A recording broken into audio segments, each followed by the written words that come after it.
I'm Sarah Lind, and I'm working in the Ashley Lab at NMSU under Dr. Ryan Ashley. The main focus of the Ashley Lab is the development of an organ called the placenta during pregnancy. The placenta has a number of important functions, including nutrient delivery and immune function, to ensure a successful and healthy pregnancy. But if the development of the placenta is compromised, it leads to placental dysfunction, which can cause a number of health issues, both in the mother and child, such as preeclampsia, a pregnancy complication that causes high blood pressure, damage to the liver and kidneys, and sometimes death. In addition, babies often suffer from intrauterine growth restriction, in which an unborn baby is smaller than it should be, with an increased risk of health issues.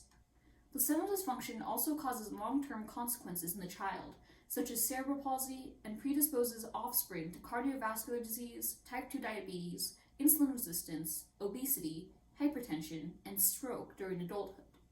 The causes of placental dysfunction are numerous and unclear, but there is evidence to suggest that the protein CXCL12 and its receptor CXCR4 play important roles.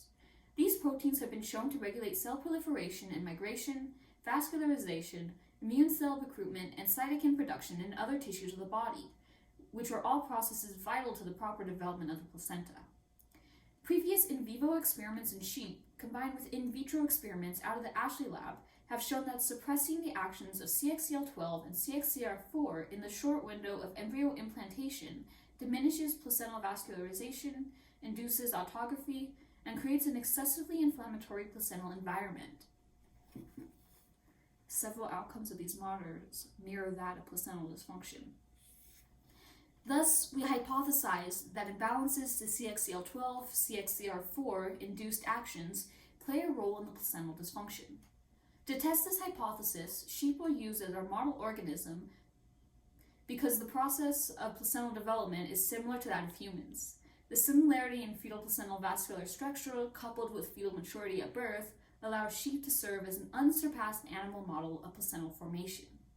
Sheep in particular have been emerged as the superior model organism to study placental dysfunction. A device called an osmotic pump was used to introduce the compound AMD 3100, a CXCR4 inhibitor, directly into the fetal-maternal interface in the uterus where the placenta forms.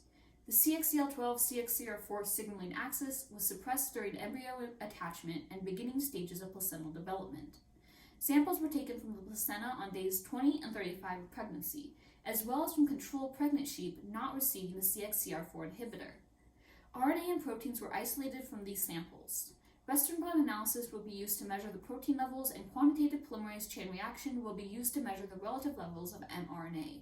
Obtaining data on gene expression levels can provide valuable insights into the impact that inhibiting CXCL12 and CXCR4 has on placental development. Better understanding of placental development can help doctors treat placental dysfunction and can allow patients to make more informed medical decisions about their health.